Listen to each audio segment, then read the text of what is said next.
You've been visualizing, you've been affirming, you've been trying to hold the vibration, but still nothing moves, and it starts to ache, like a silent, invisible bruise pressing against your hope. You begin to wonder if maybe you're doing something wrong, or worse, maybe this just doesn't work for you. But what if the reason it's not working is because you skipped something? Not a technique, not another strategy, but a moment. How a step so subtle that most people miss it, because it doesn't look like action. It looks like silence. It feels like stillness. It tastes like surrender. You skipped the moment where your identity was meant to shift. The moment where who you are, not what you want, becomes the signal. You see, manifestation doesn't respond to want. It doesn't obey effort. It echoes coherence. And coherence only comes when your nervous system feels safe to receive the reality you're asking for. So if you're holding the vision, but still carrying the fear, the unworthiness, the protective guard around your heart, you're broadcasting a split signal, and the universe, being precise, reflects not the part you hope, but the part you embody. Imagine trying to play a song through two radios, one slightly off frequency. You'd hear distortion, static, confusion. That's what your field sounds like when your mind says yes, but your body says not yet. How you skipped the step of becoming a match, not in thought but in felt identity. And it's not your fault. We're taught to control, to perform, to prove. So naturally, we approach manifestation the same way, pushing, managing, obsessing. But all of that is noise, interference. What's required isn't more control, it's a deeper coherence. Because you don't manifest what you want. You manifest what your field confirms as true. And your field is not made of words, it's made of presence. So the question isn't what else can I do, it's where am I still split? Where am I still waiting for proof before I allow the embodiment? Because until you become the version of you who no longer needs the outcome to feel the frequency, the outcome will remain at a distance, not as punishment, as protection.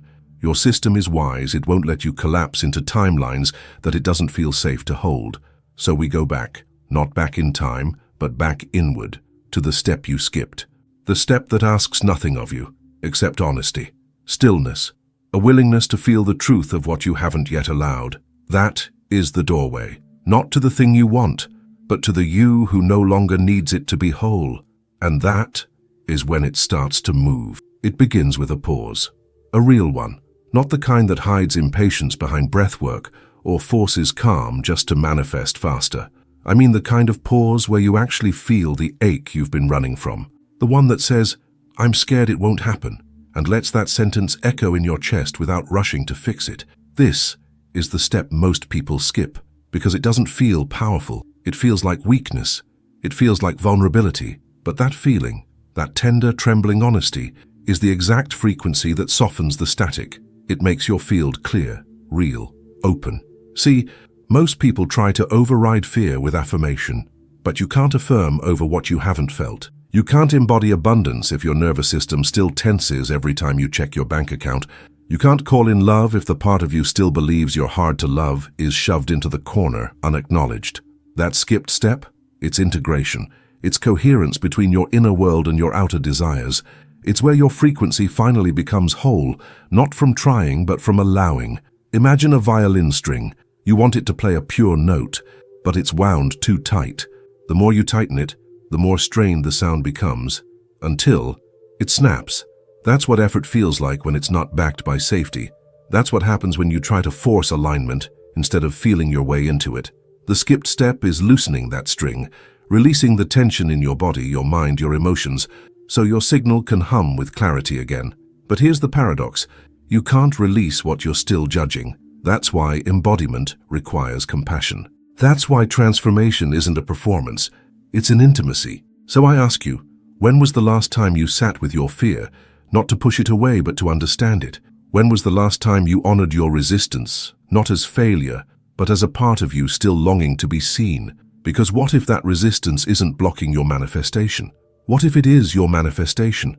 What if it's the part of you being called into wholeness, so your field can finally stabilize the frequency of what you're asking for?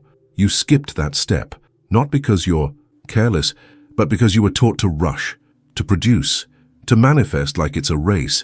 But your energy isn't a factory line. It's an ecosystem. It needs tending, slowness, grace. And the moment you offer that, The shift begins, not outside, inside. A softness arrives in your chest, a loosening in your throat, a breath that reaches all the way down, not as technique, but as truth. And from that space, something ancient, something real, starts to remember. Oh, I don't have to fight for it. Because it's not about earning the dream. It's about becoming the version of you who no longer resists receiving it.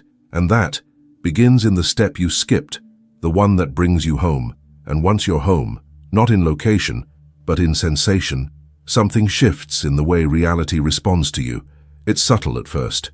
A message comes without you reaching for it. A conversation lands softer than usual. The right words seem to leave your mouth without planning. These aren't coincidences. They are calibrations, reflections of a field that is no longer fractured. Because when you stop skipping yourself, when you stop abandoning the parts of you that feel unready, unworthy, or unsafe, reality stops skipping over your desires too. That's the mirror. That's the mechanism, not with control, but with coherence. And coherence can't be faked. It must be felt. It must be lived moment by moment in the micro choices of your embodiment, like breathing through the urge to rush, like softening the armor when the familiar fear flares, like choosing presence when your nervous system whispers, run. You don't become magnetic by pretending to be fearless. You become magnetic by becoming familiar with fear, without letting it steer. And that requires this skipped step, intimacy with your internal landscape. See, manifestation is not a checklist. It's a conversation, a relationship between your inner frequency and the field of infinite potential that's always listening. But if you show up to that conversation as a version of you who is not whole, who's trying to convince the universe instead of communicating with it, your signal gets distorted. Your field becomes full of static. Please let this happen. Why hasn't it happened yet?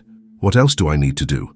That noise isn't just emotional, it's vibrational, and the field mirrors it, not out of cruelty, but out of coherence.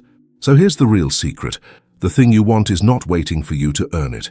It's waiting for you to match it. And matching it requires less performance, more presence, less effort, more essence. Imagine the version of you who already lives inside the outcome you want. How do they breathe? How do they walk? How do they respond to delay, to doubt, to uncertainty? Now notice, are you that version right now? If not, that's the step, that's the gap.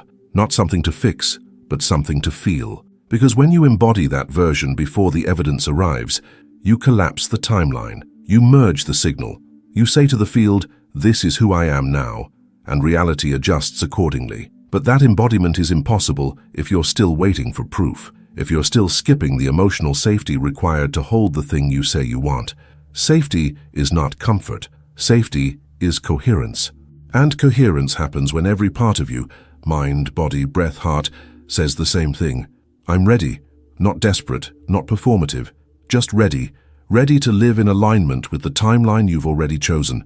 Ready to hold the vibration with no expiration date. Ready to be the frequency that no longer asks for permission to exist. And in that readiness, reality melts. Not because you forced it, but because you matched it. And when you match it, truly match it, not just in mind but in marrow, something extraordinary happens. The waiting dissolves. Not because the thing has arrived, but because you've arrived. Into the version of you who no longer waits to feel what they desire. Into the version who is no longer outsourcing their frequency to outcomes. And this is what most never learn, that the feeling you think will come after the manifestation must precede it, not as performance, but as permission. Permission to feel whole before the relationship, steady before the money, safe before the certainty, because only from that state does your field become a clean signal, one that doesn't carry the friction of needing or the static of fear, one that says, this is my truth with or without proof. And that level of signal is undeniable, but it's not built through force. It's built through intimacy, through the quiet, sacred work of noticing where you've been waiting to be chosen and choosing yourself instead, of noticing where you've been tightening, bracing, performing, and breathing instead, of noticing where you've been skipping and softening instead, not with effort, but with awareness. Let's get practical. You're checking your phone, waiting for a message that still hasn't come. Notice your breath. Are you holding it? Are you gripping the moment? That's a skipped step. That's a frequency that says, my peace depends on the outcome. Shift it. Soften the chest. Release the breath. Come back into your body, into your now. You're visualizing a dream home, but deep down, you still believe you have to prove your worth to deserve it. That's a skipped step. Go there. Feel the part that's still trying to earn love, earn space, earn belonging. Meet it. Soothe it. Not to manipulate the field, but to become whole within it. You're repeating affirmations, but every word feels hollow because your body doesn't believe it yet. That's not failure. That's the skipped step calling you inward. Not to force belief, but to build it, slowly, somatically, through presence, not pressure. Because the skipped step is not a missing action, it's a missing alignment. And alignment is not a thought, it's a felt state, a remembered rhythm, a nervous system that says, it's safe now to receive. So the work is not in chasing the thing, it's in clearing what blocks you from feeling ready for it. And sometimes what blocks us is how tightly we're holding on. So loosen the grip. Breathe into the version of you that already holds what you desire, not in hand but in essence. And let that essence become your signal, because the signal you emit is not in your words, it's not in your vision board, it's in your nervous system, in the micro choices you make when no one's watching, in the tone of your thoughts when something goes wrong, in the pause between disappointment and reaction. That's where reality calibrates to you, not in the doing, in the being. So if you've been asking, praying, affirming, but still feel like nothing's arriving, ask yourself this: am I still trying to get the thing, or have I become the version of me who doesn't need to chase it? There's a sacred difference. When you're trying to get it, your energy leans forward. There's urgency. There's friction. Your frequency wobbles. But when you've already become it, when you've tuned your inner world to match the life you're calling in, your energy settles. It expands. It invites. You move differently. You speak with spaciousness. You stop watching the clock of manifestation because you're no longer waiting, you're walking. That's the moment the field starts to rearrange itself, quietly, elegantly, without needing your control, because your signal is no longer a request. It's a confirmation. And here's the beauty. This shift doesn't take time, it takes truth. One honest breath can realign you. One act of self-trust. One surrender of the grip that says, it has to happen now. Because that grip is often what delays it. Not because you're being punished, but because the tightness says you're not ready to receive. Not yet. Not while the outcome is still holding your peace hostage. So the skipped step is not about doing more. It's about being more honest with where you're still entangled, where you're still defining your worth through the arrival of the thing. And when you see that, not as shame, but as invitation, you soften. You forgive yourself for the tension. You let the version of you who tried so hard finally rest. And in that rest, a new signal forms. It's not loud. It's not desperate. It's not grasping. It's calm. It's grounded. It's inevitable. It's the signal of someone who has stopped chasing the mirror and instead become the reflection. And that is the step that changes everything. There's a moment, quiet, internal, barely visible from the outside, when you realize you're no longer trying to make it happen. You're no longer forcing, you're no longer begging life to show up a certain way so you can feel safe, worthy, seen. You've dropped into something deeper, a kind of knowing, not in the mind, but in the body, in the breath, in the bone-deep certainty that says, I already am, I already hold, I already vibrate. This moment is not flashy. It doesn't feel like fireworks or fanfare. It feels like relief, like a long exhale after years of holding your breath. And that exhale and that moment of release is what changes your frequency more than 1,000 affirmations ever could. Because the step you skipped wasn't about strategy. It wasn't about doing more, pushing harder, getting aligned faster. It was about coming home to the part of you that never needed to earn anything in the first place. The step you skipped was wholeness. And wholeness isn't something you achieve. It's something you remember. Something you return to when you stop chasing timelines that were never meant to validate you. Something you feel when you stop abandoning yourself for the version of reality you think you need. Think about it. How often have you said, when it happens, then I'll feel better. When I have the money, the love, the breakthrough, then I'll relax. That sequence is backwards. You don't manifest from the outcome. You manifest from the origin, from the frequency you hold right now. But if your now is filled with tightness, lack, performance, then that's what the field responds to. Not because the universe is cruel, but because it's honest. It can only mirror what you broadcast. And what you broadcast is not your words, It's your state, your nervous system, your felt sense of safety and worth. So the skipped step is safety. Not the false safety of control, but the embodied safety of surrender. The kind that allows you to release the timeline, not because you've given up, but because you've tuned in so deeply that you no longer need the outcome to feel the frequency. Let me say that again, because it's everything. The true signal of alignment is when you no longer need the outcome to feel the frequency. That's when the field moves. That's when timelines collapse. That's when the thing you've been chasing starts chasing you, not because you manipulated energy, but because you became it. You became love, not as a concept, but as a living, breathing state. You became abundance, not as a number in your account, but as the feeling of overflow within your chest. You became clarity, not by having all the answers, but by letting go of the need to force them. This is embodiment, and embodiment is the bridge. It's the link between your inner world and outer reality. It's the hidden step most people skip because they're still looking out there for proof, instead of realizing that all proof must start from within. You have to feel it first. You have to walk like it's already here, speak like it's already true, breathe like nothing is missing, not to fake it, but because something inside you has clicked and you finally remember who you are. That remembrance, that inner coherence, is the skipped step that makes the rest of it inevitable. And here's what's wild.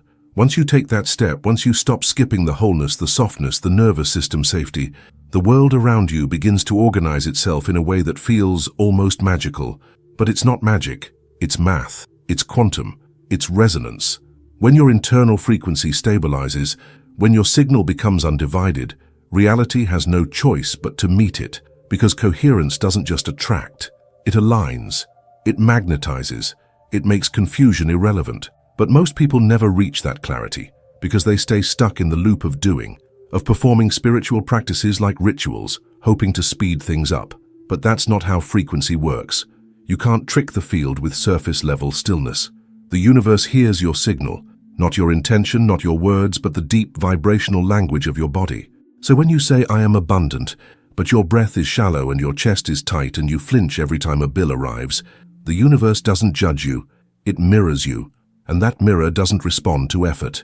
It responds to essence. That's why the skipped step is always about integrity, the integration between who you say you are and what your field actually broadcasts. And the way you shift that broadcast isn't by trying harder, it's by softening deeper, by letting the body feel what it's been holding, by letting your inner child finally exhale, by letting the armor drop just for a moment and finding out the world didn't fall apart without it. Because the frequency of your dreams is not held in perfection, it's held in presence. Can you be with yourself when you feel doubt? Can you stay open when the thing hasn't arrived yet? Can you feel enough when nothing has changed, but everything within you is shifting? That is the skipped step. The step where you realize manifestation was never about getting the thing. It was about becoming the version of you who no longer needs the thing to feel the thing. Joy now, peace now, power now, trust now. Not someday, not when the bank account fills or the partner appears or the dream job calls. Now, and the moment you truly feel that, not as a performance but as a frequency, the game changes. You stop chasing, you stop doubting, you stop performing for a field that only ever asked you to remember. And you remember that your power isn't in your effort, it's in your embodiment, that your timeline doesn't respond to pressure, it responds to presence, that your highest path was never something to chase, it was something to allow, and that allowance only happens when you take the step you skipped, the step back into self, into trust, into coherence, not as a tactic, but as a truth. The truth that who you are, when whole, regulated, soft and sovereign, is already the frequency of everything you've been asking for. And when you live from that place, reality can't help but respond. And so here we are, full circle, not with more to do, but with more to feel, with a deeper awareness of what was never missing, only bypassed. That step you skipped, it wasn't a step forward, it was a step inward, into the silence beneath the seeking, into the self beneath the story, into the signal beneath the surface. Because everything you desire is already encoded in the frequency of the real you, the you beneath the urgency, the you beneath the proving, the you who isn't performing for the universe, but participating with it, breath by breath, beat by beat. You don't have to earn it. You don't have to convince reality. You just have to come back into alignment with the part of you that already is it. Let that land, because the truth is, the field doesn't respond to want. It responds to identity, not the identity shaped by trauma, by protection, by past versions of lack, but the identity that remembers its essence. The one who knows, I don't manifest by reaching for it. I manifest by relaxing into it. That is the frequency that bends timelines. And yes, there will be moments you forget. You'll feel the pull to grip, to hustle, to question your worth again. That's okay. It's not failure. It's feedback. A gentle reminder to return, to breathe, to regulate, to realign. Because the skipped step will always wait for you, lovingly, patiently, until you're ready to reclaim it. And when you do, when you finally stop skipping past the part of you that's scared, tender, real, and instead hold it with softness, with safety, with sovereignty, something clicks. You no longer hope to receive, you expect to. You no longer chase signs, you are the sign. You no longer obsess over timing, because you've already aligned with timelessness. And in that state, you are magnetic, not because you're trying to be, but because you've become undivided. That's the frequency that shifts rooms, that alters outcomes, that makes the improbable inevitable. Because when you stop skipping over yourself, the universe stops skipping over your desires. You are no longer manifesting through effort, through control, through strain. You're manifesting through coherence, through the kind of radiant, regulated presence that makes life lean toward you, that makes opportunities show up unannounced, that makes reality whisper, yes, you're ready. Not because it changed, but because you did. And so the invitation is this: go back, not to fix, but to feel, not to hustle, but to harmonize, to take the step you skipped and let it bring you back into rhythm with everything you were meant to remember. You don't manifest by becoming someone else. You manifest by returning to who you already are, underneath the noise. Not with control, but with coherence. Not with force, but with frequency. Not someday, now.